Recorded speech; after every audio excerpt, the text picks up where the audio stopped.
Graça e paz, irmãos.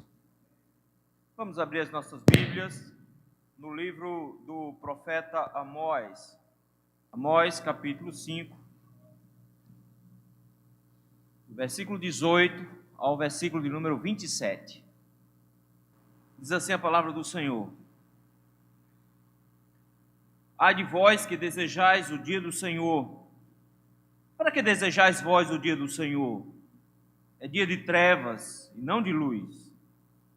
Como se um homem fugisse de diante do leão e se encontrasse com ele o urso, ou como se, entrando em casa, encostando a mão à parede, fosse mordido de uma cobra. Não será, pois, o dia do Senhor trevas e não luz? Não será completa escuridão, sem nenhuma claridade? Aborreço, desprezo as vossas festas, e com as vossas assembleias solenes não tenho nenhum prazer. E ainda que me ofereçais holocaustos e vossas ofertas de manjares, não me agradarei deles, nem atentarei para as ofertas pacíficas dos vossos animais cevados. Afasta de mim o estrépito dos teus cânticos, porque não ouvirei as melodias das tuas liras. Antes, corra o juízo como as águas e a justiça como o ribeiro perene. Apresentaste-me vós sacrifícios e ofertas de manjares no deserto por 40 anos, ó casa de Israel. Sim, levaste Sicute, vosso rei, Quium, vossa imagem, e o vosso Deus estrela, que fizeste para vós mesmos. Por isso, vos desterrei para além de Damasco, diz o Senhor, cujo nome é Deus dos exércitos. Vamos orar? Senhor, meu Deus, muito obrigado, meu Pai, por este momento que o Senhor nos concede de estarmos, meu Senhor, com a Tua palavra aberta diante dos nossos olhos, podendo, Senhor, estudar a Tua palavra. Meu Deus, o pecado que está em nós impede-nos de enxergarmos a Tua verdade.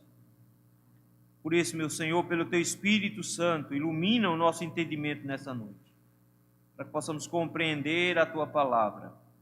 É no nome santo de Cristo Jesus que nós te rogamos. Amém. Irmãos, o poeta inglês Thomas Gray disse uma frase interessante. Ele disse assim: onde a ignorância é uma bênção, é loucura ser sábio. Mais tarde pegaram essa frase dele, pegaram só uma parte dessa frase dele, e ela ficou famosa por uma citação em um filme, lá em 1999, bem antigo, no filme Matrix. A frase lá era: a ignorância é uma bênção. Parece que o pessoal preferiu ficar com a segunda versão, não com a versão do Thomas Gray, que dizia que ser sábio é totalmente loucura quando você está cercado de ignorância.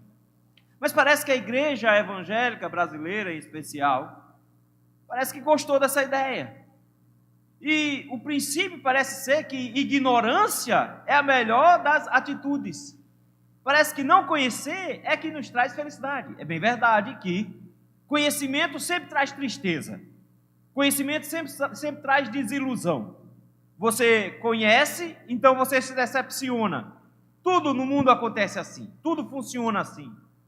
Mas será que o povo de Deus foi chamado para viver na ignorância? E, em especial, será que o povo de Deus acha realmente que a ignorância espiritual em que vivem é uma bênção? Será que não conhecer ou não saber as coisas é a melhor maneira de se viver uma vida sem sofrimentos no mundo? Ou será que a ignorância espiritual que nós vemos em nossas igrejas é algo muito mais antigo e é um problema muito mais antigo e que tem consequências muito mais graves do que nós realmente achamos? O texto que nós acabamos de ler vai falar um pouco sobre ignorância espiritual. Amós, ele escreve as suas profecias vindo de Judá, escrevendo para Israel. O Senhor tirou do meio da sua boiada, ele mesmo disse que era boieiro, colhedor de frutas. O Senhor tirou de lá, ele diz: eu não sou profeta porque eu não fiz escola de profeta. Mas quando o Senhor fala, ele disse: quem é que pode ficar calado? O Senhor chamou-o para falar para Israel dos pecados que Israel estava cometendo e ameaçar Israel com o fato de que ele iria enviar a Síria para destruir Israel. O que acontece é que, nesse momento, Israel estava vivendo um momento muito bom, nós irmãos já sabem disso. A economia estava andando muito bem, eles estavam muito bem servidos, eles estavam há anos sem guerras. E quando a guerra cessa, a prosperidade chega, então eles estavam indo bem. Além disso, o culto estava de vento em popa, o pessoal estava adorando, estava fervoroso, estava indo para os cultos, estava prestando adoração. Então eles pensam, está tudo muito bem, porque Deus está nos dando as bênçãos. Mas na verdade, queridos, a vida espiritual deles estava uma desgraça. Eles estavam, na verdade, enriquecendo à custa dos pobres. Quem era rico estava aproveitando e explorando o pessoal do campo. E estava tirando dinheiro de quem não tinha. A imoralidade estava correndo solta, a idolatria estava correndo solta. Eles estavam completamente perdidos, mas na cabeça deles, eles estavam vivendo um grande avivamento. Eles pensavam que realmente estavam vivendo um momento muito bom. E que os inimigos do Senhor, mais cedo ou mais tarde, seriam destruídos. Por isso existe uma grande expectativa da parte deles, de que o Senhor chegasse com o seu grande dia, e assim trouxesse ao seu povo o fim dos seus inimigos. O texto que nós acabamos de ler faz parte de um bloco, eu acho que os irmãos notaram. São dois grandes ais, um do versículo 18 ao versículo do número 27, um outro que começa no capítulo 6, versículo 1, tem um ai aí. Ele vinha discorrendo até agora sobre essa necessidade de buscar ao Senhor e não buscar os ídolos. O problema é que eles estavam buscando os ídolos ao invés do Senhor, e por duas vezes o Senhor disse no versículo 16, ai, ai, é isso que vocês vão clamar.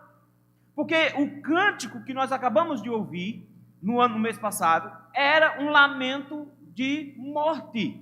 Era dizendo para Israel, vocês morreram, vocês são destruídos. Mas como proclamar uma destruição de um povo? Como proclamar a morte espiritual de um povo, se todo mundo tem certeza que está vivendo um bom momento espiritual? Como proclamar e chorar a morte espiritual de um povo, quando todo mundo tem certeza absoluta de que a vida espiritual dele está bem? Eles tinham certeza de que o Senhor iria salvá-los.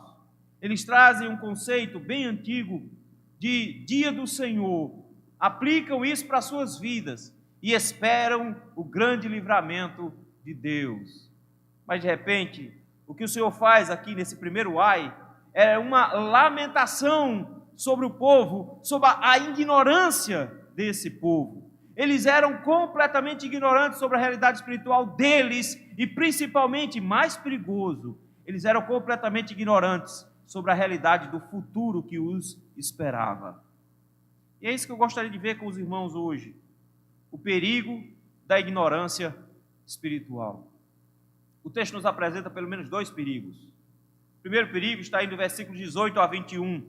É o perigo de achar que o dia do juízo será somente para os outros e que nós já nos livramos dele. O versículo de número 18, ele começa com a expressão, ai de vós que desejais o dia do Senhor. A expressão que ele usa aqui para desejar é muito forte. Não é simplesmente de querer, mas é a ideia de suspirar, de eles como se eles estivessem com fome e sede desse dia. Eles têm um desejo fortíssimo por esse dia. E eles estão clamando a Deus pelo dia do Senhor. Eles trazem esse conceito do dia do Senhor por causa dos livramentos que o Senhor já tinha dado a Israel. Em vários momentos da história de Israel, Deus tinha livrado o seu povo dos seus inimigos, e esses dias eram chamados de o dia do Senhor. Era o dia em que o Senhor julgava os inimigos do seu povo e os destruía. O Senhor fez isso com Gideão em relação aos midianitas, o Senhor fez isso com Davi em relação aos filisteus. Em todas essas manifestações, o conceito era, estabeleceu-se o dia do Senhor. É por isso que eles almejam o dia do Senhor, eles esperam o dia que eles vão, como Miriam, cantar o livramento que o Senhor deu. Eles esperam o dia da vingança do Senhor. Eles esperam o dia que o Senhor irá julgar os pecadores e enviá-los para o inferno. Eles clamam porque eles querem que os inimigos do Senhor sejam destruídos. Esse é um desejo que é justo. O Senhor nos ensina que a igreja do Senhor deve almejar esse dia glorioso, que o povo de Deus deve clamar: Maranata, ora vem, Senhor Jesus. Mas quando o povo de Deus está enfiado em meio à ignorância espiritual e não consegue enxergar um pau na frente do nariz, não consegue contemplar como esse dia é assustador. É por isso que ele diz aqui: ai de vocês que desejam o dia do Senhor. Por quê? Ele diz: porque não é o dia tão bonito como vocês pensam. Vai ser um dia difícil.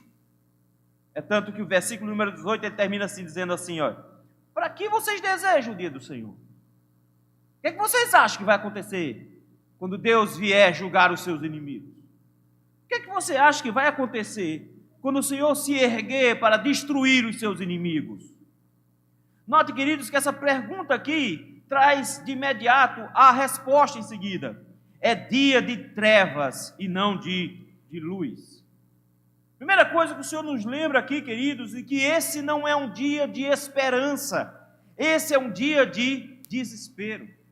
Ele começa a nos lembrar de que o dia do Senhor é uma porta fechada, não há mais livramento para os inimigos do Senhor nesse dia. Ele nos lembra aqui de que esse dia é o dia mais terrível da vida de muita gente, de que quando o Senhor voltar, no dia em que Ele chegar, as pessoas entrarão em desespero completo, porque esse dia será um dia de trevas absolutas. É incrível porque quando ele traz esse conceito, e ele retoma esse conceito lá no final do versículo 20, ele quer nos mostrar, meus irmãos, de que esse desespero aqui foi vislumbrado lá em Êxodo, quando o Senhor trouxe dias de trevas como punição contra os egípcios. Ele diz: o Senhor vai lançar a sua justiça contra os seus inimigos. Mas por que é tão perigoso para nós pensarmos nesse dia? Por que o Senhor olha para eles e diz: ai de vocês que estão pensando nisso? É porque será um dia de trevas, é porque será um dia desesperador, é porque será um dia de destruição inescapável. Veja aí, ele conta uma história, versículo 19. Como é que vai ser esse dia? O dia que o Senhor julga os seus inimigos. Não tem como escapar. É como um homem que, andando pelo mato, se dá de cara com um leão. Leões eram até comuns lá em Israel, não faz tanto tempo assim. Há relatos de leões até o século XIII, agora, lá naquela região. Nós não sabemos qual era a espécie de leão, porque eles foram extintos da região. Mas a Bíblia está repleta de informações sobre isso, lembram? A Bíblia fala de Davi enfrentando o leão, de Sansão enfrentando o leão. Então havia leões naquela região. Então isso era muito simples para eles entender. Mas se fosse para recifense, dizia assim: é como um tubarão. Aí fica mais fácil de a gente entender. Eles é como um camarada que vem caminhando na sua roça, lá no meio do mato, e dá de cara com um leão. O que é que você faz quando você vê um leão? Você fica olhando, que coisa linda, não é? Não, você corre. Você se manda. Você não vai para perto não, você foge dele. Ele diz: mas o problema é que esse cara está com azar da moléstia. Olha o azar dele. Ele foge do leão, mas quando está fugindo do leão, o que é que ele encontra pela frente? Um urso. Se nós termos uma ideia, havia urso em Israel até o século passado. Ainda havia ursos por lá. Olha que desespero. Mesmo sendo um herbívoro, é extremamente perigoso, agressivo, mata com uma facilidade enorme, um animal muito grande. Ele diz: o camarada está lá, dá de cara com o leão, vai fugir do leão, aparece um urso. Mas o cara parece que está com sorte. Ele fugiu do leão, ele conseguiu, como se diz no interior, deu um pitu no urso, ele fugiu do urso, conseguiu chegar em casa, coração na mão, morrendo de cansado, assustado, coitado. Fechou a porta, se encostou na parede de cansado. O que é que ele não sabia? Que no buraco da parede tinha uma cobra, e ele foi mordido pela cobra. Ele diz assim: é como se um homem fugisse diante do leão, se encontrasse com ele o urso. Ou como se entrando em casa, encostar a mão na parede, for mordido por uma cobra. Definitivamente esse camarada aqui não tinha nenhuma escapatória. Era o dia dele morrer mesmo. Ele ia ter que morrer. Ele escapou de duas grandes coisas, mas de um ele morreu. Qual é o princípio que ele coloca aqui? É que o dia do Senhor ninguém vai poder escapar. Nós também não. Todos nós iremos comparecer perante o tribunal do Senhor. O apóstolo Paulo diz que todos nós iremos comparecer diante do tribunal do Senhor e prestar conta dos nossos atos. A Bíblia diz que nós prestaremos contas até das nossas palavras frívolas, aquelas besteiras, conversa que é miolo de pote, que você fala quando está conversando e rindo com seus amigos, até dessas coisas que a gente disse, nós vamos prestar conta. E vocês são loucos por pedir isso.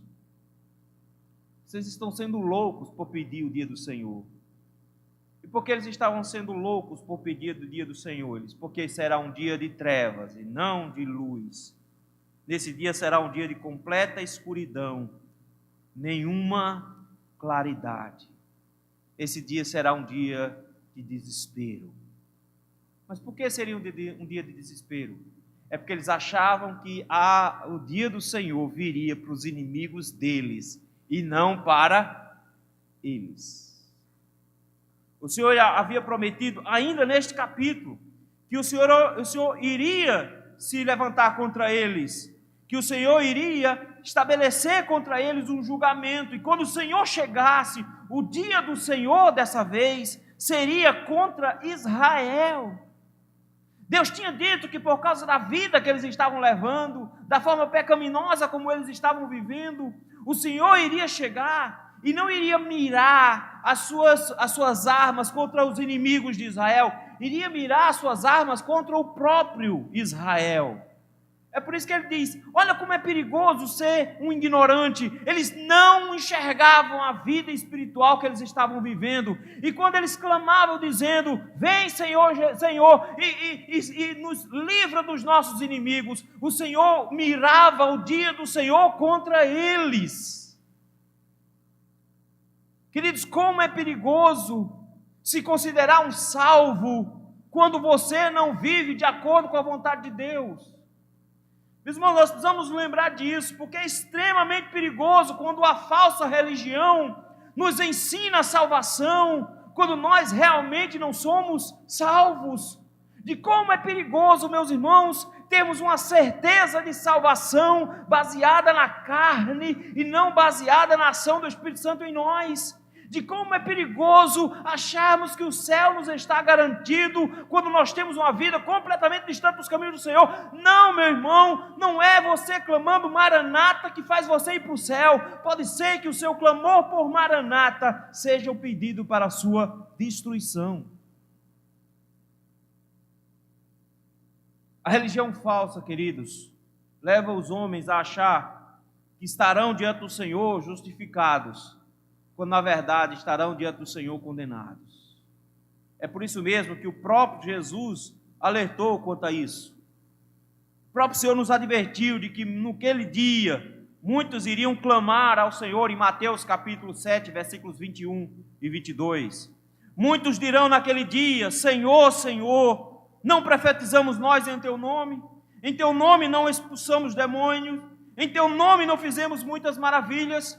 Notem, meus irmãos, que essas pessoas, elas têm convicção absoluta de que elas são salvas, elas têm certeza que são salvas, mas elas não têm uma certeza baseada em Cristo, elas têm uma certeza baseada nas suas próprias obras, e clamar pela volta de Cristo, confiando em suas obras para a salvação, é pedir destruição para a própria vida. O Senhor chega e diz, ai daqueles que ficam clamando pela volta de Jesus hoje. Queridos, é perigoso quando a ignorância espiritual nos leva a achar que nós estamos prontos para nos encontrar com o Senhor, porque nós confiamos na nossa própria justiça. Queridos, abandone a sua justiça própria, coloque isso de lado e rogue misericórdia ao Senhor, porque só Ele pode nos livrar da ira vindoura. Se esconda atrás de Cristo, porque Ele recebeu toda a ira do Pai no seu lugar. Mas se você tentar encarar o Senhor de peito aberto, você está procurando o pior dia da sua existência. Não faz sentido um povo que não anda nos caminhos do Senhor clamando por Maranata. Mas o que leva o povo a clamar pela volta de Cristo? Não é como o apóstolo Paulo fala, de pessoas que ele disse amam a sua volta. Às vezes o motivo é outro. A gente cantava assim lá no passado: que bom seria se Jesus voltasse hoje. Que bom seria, fosse hoje esse dia. Motivo: agora mesmo eu deixaria de sofrer. Quando nós, meus irmãos, almejamos a volta de Cristo de forma egoísta, quando nós almejamos a volta de Cristo porque desejamos parar de sofrer, na verdade, meus irmãos, nós não estamos desejando a volta de Cristo pelo motivo correto. Nós precisamos estar preparados para a volta dele. Porque é muito perigoso quando clamamos pela volta de Cristo sem estarmos preparados para nos encontrarmos com ele. Por isso tenha cuidado. Tenha cuidado porque você pode se achar muito preparado e como Israel dizer: Senhor, venha julgar os teus inimigos. E o Senhor olhar e dizer: você é meu inimigo. Perigo da ignorância espiritual. Em primeiro lugar, quando a gente acha que o dia do juízo será para os outros e não para nós. Segundo perigo é achar que a vida que a gente leva já é santa o suficiente. Versículos de 21 a 27. O que levava esse povo a se confiar tanto? O que levava eles a achar que estavam prontos para se apresentar diante de Deus e que Deus viria julgar os inimigos dele e salvar a eles? Era o culto deles. Eles estavam prestando o culto tão direitinho, estava dando tudo certo, estava fazendo tudo muito bonito. Nota, o texto fala em vários tipos de sacrifícios: holocaustos, versículo 22, ofertas de manjares, fala em ofertas pacíficas, em animais cevados, versículo 23, fala em cântico, tocado muito bem, com melodias à lira. Ele fala de muita coisa bonita. O culto era lindo. Era isso que fazia com que eles fossem para vários lugares, achando que estavam cultuando ao Senhor. É por isso que o Senhor chega de repente para eles aqui no início do capítulo e fala: vão então para Gilgal, versículo número 5, vão então para Beceba, vão então para Betel, não é lá que vocês adoram? Vão para lá. Mas na verdade a adoração que eles estavam fazendo, tão bonitinha, tão arrumadinha, não combinava com a vida deles. Isso aqui é o grande problema dos religiosos brasileiros, da igreja evangélica brasileira. Ela acha que manter uma estrutura religiosa é suficiente para aguardar a volta de Cristo. A gente vai para a igreja, a gente canta, a gente ora, a gente lê a Bíblia, a gente lê livro teológico, discute teologia, fala sobre quantos anjos cabem na cabeça de um alfinete, a gente fica discutindo como foi que funcionou o DNA de Jesus em relação ao DNA de Maria. É um negócio bom, a gente fica lá. Olha o que ele diz aí, versículo de número 21. Olha as expressões que ele usa: aborreço, desprezo as vossas festas, e com as vossas assembleias solenes não tenho nenhum prazer. Eu sei que quando a gente está lendo rápido, a gente não nota uma coisa. Preste atenção. Versículos 18 e 19, ele está falando em terceira pessoa. Ai de vocês que estão desejando. Mas versículo 21 é o Senhor em pessoa falando, em primeira pessoa, sem nenhum anúncio, notou? Ele não chega e diz: assim diz o Senhor. Não, ele não diz isso. É um sintoma de urgência absoluta. É como se Deus tomasse o microfone do profeta e disse: não, agora eu vou falar pessoalmente para eles. Não era o profeta simplesmente falando em nome do Senhor. É o próprio Senhor falando diretamente para Israel. O profeta aqui, meus irmãos, é uma mera caixa de som. Ele só ressoa a voz do Todo-Poderoso. Quem fala é o próprio Deus. E a voz do Senhor diz: eu aborreço, eu desprezo. É o próprio Deus falando. Ele não tem nenhuma fórmula introdutória. Ele diz: eu não suporto mais a adoração de vocês. 3 palavras: eu aborreço. A ideia de aborrecer, queridos, é que ele estava enojado já com isso. Era como alguém que come muito a comida e fica enojado dela. Eu aborreço, por isso mesmo eu desprezo, eu sinto nojo, eu não tenho prazer nenhum. O culto deveria ser uma oferta agradável a Deus e que deveria trazer prazer a Ele. Gente, não, é o contrário aqui. A adoração de vocês é horrível. As festas de vocês e as assembleias solenes de vocês, a reunião do culto de vocês de domingo à noite é horrível. Queridos, o culto se tornou tão insuportável para Deus, que em Malaquias, o Senhor chega a dizer por meio do seu profeta: quem dera a porta fosse fechada. Você já parou para pensar? Deus olhando para uma igreja, a igreja lá, todo mundo cantando, muito bem ensaiado o negócio, cantando em várias vozes, negócio muito bonito, uma pregação muito bem feitada, todo mundo animado, e o Senhor olhando e diz: rapaz, eu não estou aguentando, estou quase vomitando ouvindo vocês. Quem me dera domingo que vem, você esquecesse a chave e a porta ficasse fechada, você não conseguisse entrar para fazer isso. É isso que o Senhor está dizendo aqui. Eu desprezo o que vocês fazem. Eu desprezo o culto todo. Olha aí, versículo número 22. Por que é que despreza? Ainda que vocês me ofereçam holocaustos, ainda que vocês me ofereçam ofertas de manjares, holocaustos diziam respeito a ofertas que eram queimadas completamente ao Senhor, ofertas de manjarem, eram ofertas que eram de agradecimento, de ação de graças ao Senhor. Ele diz: eu não me agradarei deles. Essas ofertas que deveriam ser um presente para Deus, Deus chega e diz: eu não aceito os seus presentes. A igreja evangélica brasileira tem um negócio estranho, porque ela acha que Deus precisa dos seus presentes. Eles acham que Deus precisa de culto. Não, meu irmão, Deus nunca precisou de culto, mas Ele criou os anjos para cultuá-lo. Então quem precisa de culto? Os anjos precisam cultuar, e Ele nos criou para adorarmos a Ele. Então quem é que precisa adorar? Nós precisamos adorar. A necessidade é nossa, não dele. Então não ache que Ele vai receber qualquer coisa porque Ele precisa. Ele chega aqui e diz: eu não preciso disso, eu não vou receber, eu não me agrado, eu não atentarei para as ofertas pacíficas dos vossos animais selvagens. Ou seja, o animal é gordo, mas eu não vou prestar atenção nele, não vou olhar para ele. E cantar, pastor, mesma coisa disso: olha, afasta de mim o estrépito dos teus cânticos. Já parou para pensar que a gente canta com tanto gosto, e o Senhor diz: eu não aguento mais ouvir essa ladainha de vocês. Mas não só isso, Ele diz assim: eu não vou ouvir a música que vocês tocam, eu não quero ouvir. O que leva Deus a rejeitar um culto desse jeito? Se o culto estava todo certinho, eles estavam fazendo direitinho, com bom coração, eles estavam com boa vontade para fazer para Deus. Por que Deus não aceita?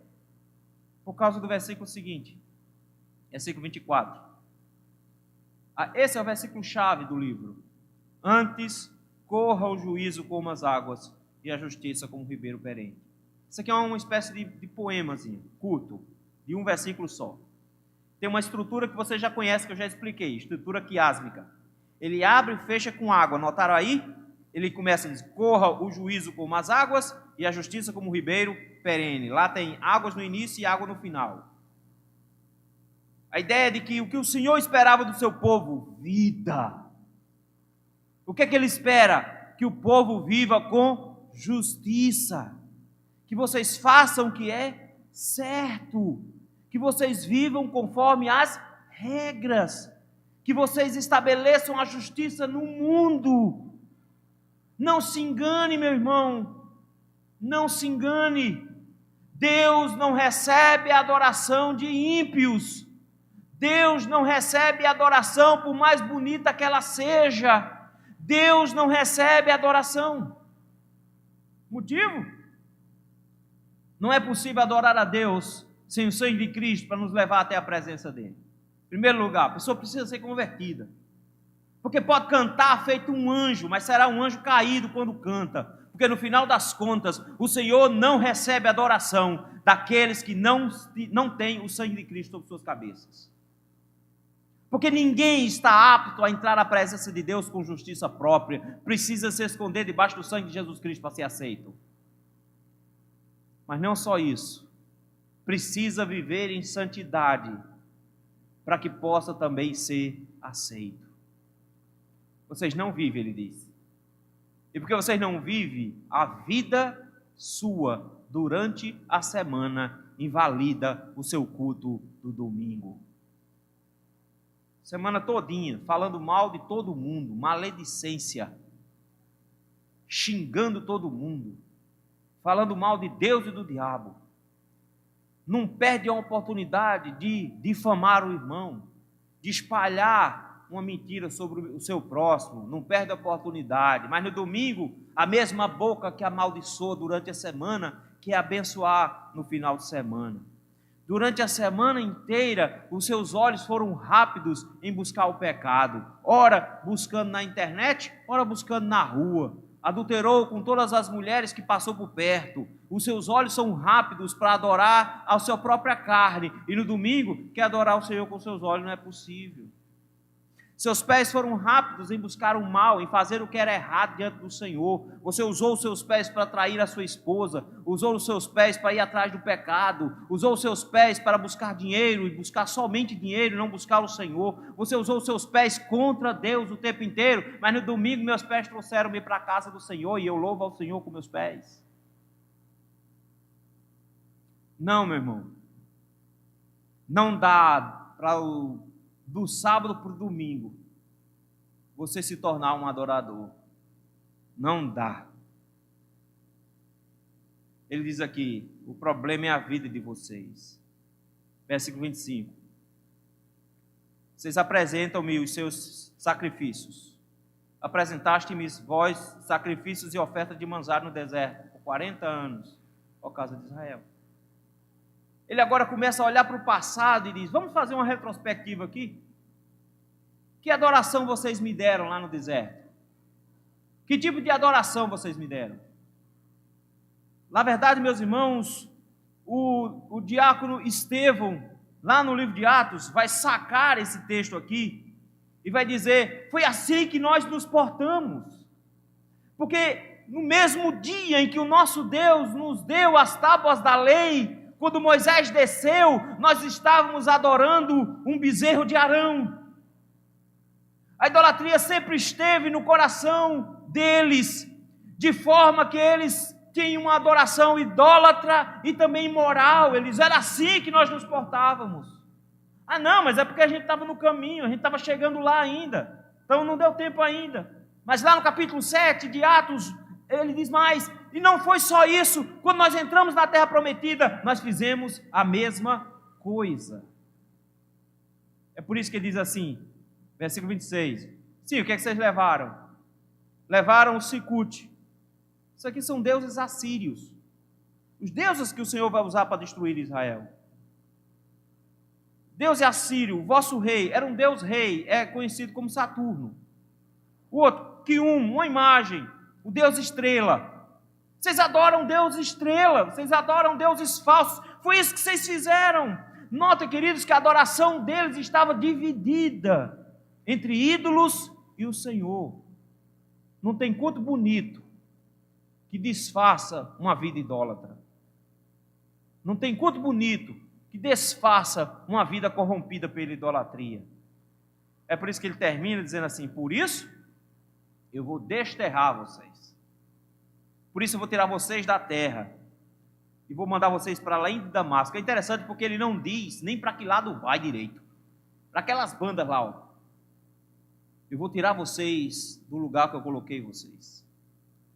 Eu vou tirar vocês da terra. E para que vocês não achem que é brincadeira, diz o Senhor, cujo nome... Isso aqui é uma assinatura, não estou?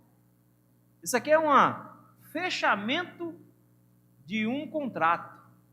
Quem está falando? o Senhor. Notou que é todo com caixa alta? Notou aí?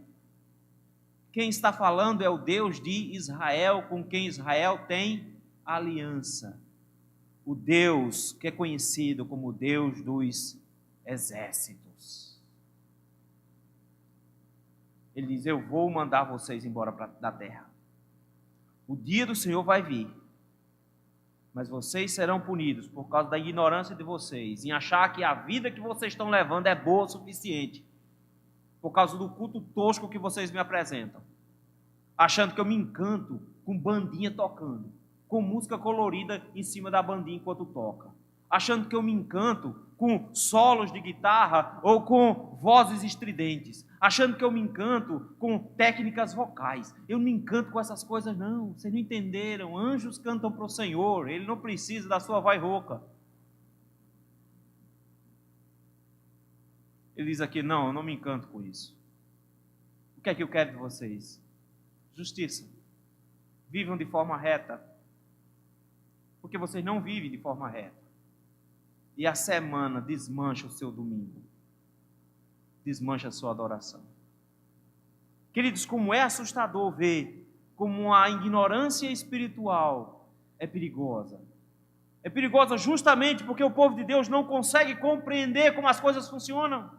É por isso que Jesus advertiu os fariseus dizendo: vocês erram por não conhecer as Escrituras nem o poder de Deus. Mateus capítulo 22, versículo 29. Não conhecer o Senhor, não conhecer as Escrituras, tem levado o povo de Deus a uma loucura. E andam dizendo que servem ao Senhor, estão muito felizes com seus cultos, tudo bonito, com parede preta e luz colorida. Eles estão muito felizes com as bandas cada vez mais profissionais cantando nas igrejas. Eles estão muito felizes com cada vez pastores mais jovens e bonitinhos, com calças apertadinhas e cabelinho na testa. Eles estão muito felizes porque eles vestem-se bem. Eles estão muito felizes porque eles falam bonito. E é muito lindo o culto, a gente chega assim e emociona com aquelas coisas. O Senhor não se impressiona com essas coisas. Ele nos leva a pensar se nós não estamos vivendo numa completa ignorância espiritual. Isso nos leva, meus irmãos, a duas advertências hoje à noite. Duas advertências. A primeira advertência que nós temos da parte do Senhor é: cuidado se você não é um desses ignorantes que estão chamando pela vinda de Jesus Cristo para a sua própria condenação. Nós não podemos nos confiar, meus irmãos, na nossa própria justiça, achar que a gente está pronto. Mas como nós somos tentados a isso? Nós simplesmente olhamos para nós e dizemos: eu presbiteriano, porque aqui em Pernambuco é assim, né? É presbiteriano. Eu sou presbiteriano, meu amigo. Eu sou predestinado. Você não está por fora. Eu tenho uma doutrina boa. Eu não sou como essa assembleia. Eu não sou como esse batista que só faz cantar. Eu não sou feito esse congregacional que sabe nem que é o sistema de governo que preste.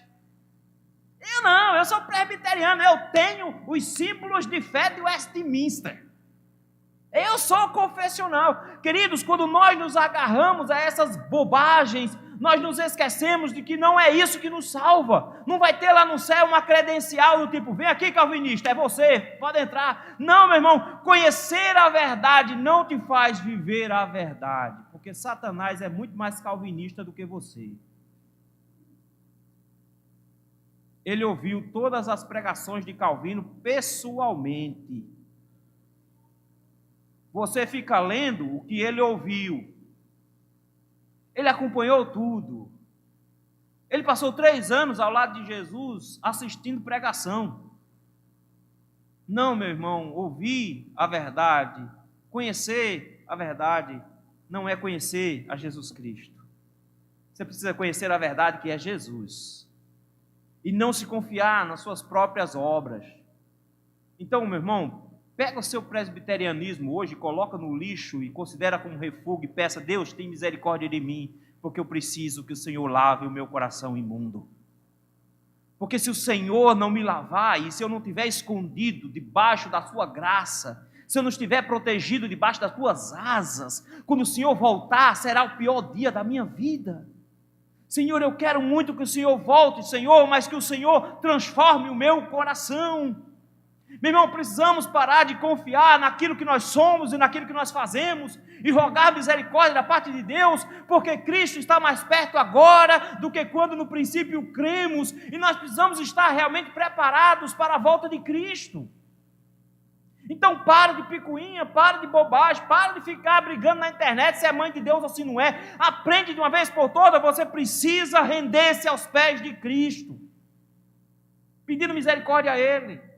Porque não faz diferença nenhuma se você canta Maranata todos os dias e o Senhor está atrasando a vinda dEle porque Ele não quer que você vá para o inferno. Foi isso que Pedro disse. Se Ele ainda demora é porque Ele não quer que todos se percam. Clamemos pela volta de Cristo, mas clamemos primeiro pela nossa própria salvação, pelo nosso próprio coração, para que quando tivermos certeza de que fomos transformados, regenerados por Cristo, a volta de Cristo seja para nós a certeza de dia de luz e não dia de trevas. Porque naquele dia, meu irmão, ninguém se esconde. Ou você está achando que Jesus é STF? Naquele dia ninguém há de se esconder. Naquele dia Ele vai encontrar todos onde quer que Ele se enfie. Porque não importa quando morreu. Vai ter gente que morreu no nosso século, mas vai ter gente que morreu lá atrás, na era de bronze. Vai ter todo mundo lá perante o Cordeiro de Deus para ser julgado. E não se engane, Ele mandará bilhões para o inferno, sem nenhuma dor na consciência. Que nós tenhamos a certeza de que o nosso coração foi transformado por Jesus Cristo. Como é que eu faço, pastor? Pare de confiar no culto, a segunda advertência que vocês têm. Pare de confiar nas suas regras religiosas. Não é uma questão de que toda religião é ruim, pastor. Vamos deixar a religião. Não, meu filho, porque você é irreligioso é ainda pior do que aqueles que são religiosos. Não é porque você é desigrejado que você acha que vai para o céu, porque você também não vai por ser desigrejado. Porque como é que se ama a Cristo e odeia a sua noiva? Não é possível isso. E você se acha tão justo a ponto de que essa gentalha não serve para você se juntar com Ele. Então é sua justiça própria, é tão pura que nem a noiva de Cristo, porque Ele morreu, serve para você se juntar. Já imaginou? Queridos, aprendamos de uma vez por todas que nós precisamos ter uma semana na presença de Deus, para podermos ter um domingo de adoração.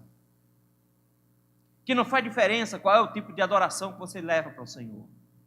Se a sua vida não é uma vida de acordo com a vontade dEle. Porque o Senhor não te salvou para você viver na imundície do seu pecado.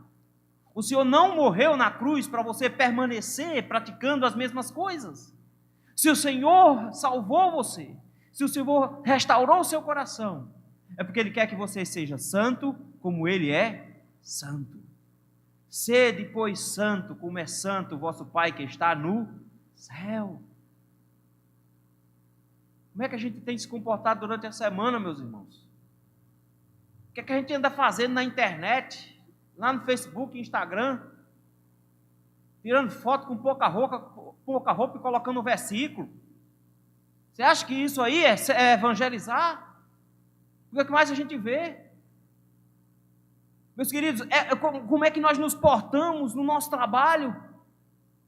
Mentindo, fraudando, desviando dinheiro? Como é que nós nos portamos com as pessoas na rua, sendo mal educadas, tratando mal pessoas que a gente considera mais pobres do que nós? Como é que nós nos portamos no nosso dia a dia? Nós temos vivido uma vida santa, porque senão a sua religiosidade pode ser uma baita de ignorância espiritual. E você pode estar se achando muito crente, quando na verdade você ainda não examinou o seu coração como deveria, e não buscou a santificação como deveria. Cuidado com a ignorância espiritual, porque ela é extremamente perigosa. Não, meu irmão, ao contrário do que disse o personagem Cypher, eu acho que é Cypher, lá do Matrix, a ignorância não é uma bênção. A ignorância não é uma bênção. A ignorância é o caminho mais curto para a destruição. Os crentes precisam abrir os olhos para que possam viver de acordo com a vontade de Deus, confiados somente na graça, na misericórdia e no perdão de Deus. para que a gente possa então almejar dizendo: volta, Senhor Jesus, porque eu sei que o Senhor é o meu amado. Vamos orar? Meu Deus, tem compaixão de nós, Senhor. Tem misericórdia, meu Deus, porque nós achamos, meu Pai, que a ignorância é uma virtude. A gente vem para o culto, a gente quer cantar, depois quer ir embora, não quer pensar no que foi dito, a gente não quer pensar durante a semana no que foi pregado, a gente não quer nem prestar atenção no que foi cantado, nem no que foi lido. A gente vem, fica um pouquinho, canta um pouquinho e vai embora. Senhor, o Senhor nos advertiu que o Senhor não queria que nós viéssemos aqui só para estar aqui. O Senhor nos convocou aqui, porque o Senhor quer um povo santo, lavado e remido no sangue do Senhor. Por isso, meu Deus, lava o nosso coração, Senhor. Limpa-nos, meu Pai, do nosso pecado. A nossa ignorância, Senhor, tem corrompido o nosso culto. De forma, meu Pai, que durante a semana nós desmanchamos tudo. Nós não amamos a Tua palavra, ela fica encostada. Nós não cantamos ao Senhor durante a semana. Nós não buscamos a Tua presença em oração. Fazemos isso de forma, às vezes, mecânica, na hora de comer e na hora de dormir. Nós não temos prazer na Tua lei. Nós não andamos conforme a Tua vontade durante a semana, nos nossos relacionamentos. Nós não tratamos nossa esposa e nosso marido como deveríamos. Nós não ensinamos nossos filhos no caminho do Senhor. Vivemos de forma, Senhor, como se o Senhor não existisse. Senhor, tem misericórdia de nós. Confiamos demais, meu Deus, na nossa religiosidade, nos nossos títulos de presbiteriano ou pentecostal ou calvinista. E nos esquecemos que se o nosso coração não for lavado pelo Senhor, o dia da sua vinda será um dia de trevas. Será um dia desesperador. Nós não vamos conseguir fugir do Senhor. Porque não dá para fingir ao Senhor a nossa vida porca que nós vivemos durante a semana. Por isso, Senhor, limpa o nosso coração. Se há alguém aqui, meu Deus, que por mais que tenha anos de igreja, ainda não foi restaurado e redimido, muda esse coração hoje à noite, Senhor, a partir do meu. Muda esse coração. Tira esse coração de pedra, Senhor, e coloca um coração de carne. Que hoje seja o dia que essa pessoa vai firmar um compromisso contigo. Compromisso de ficar fiel ao Senhor e confiar somente no sangue de Jesus Cristo para a sua salvação.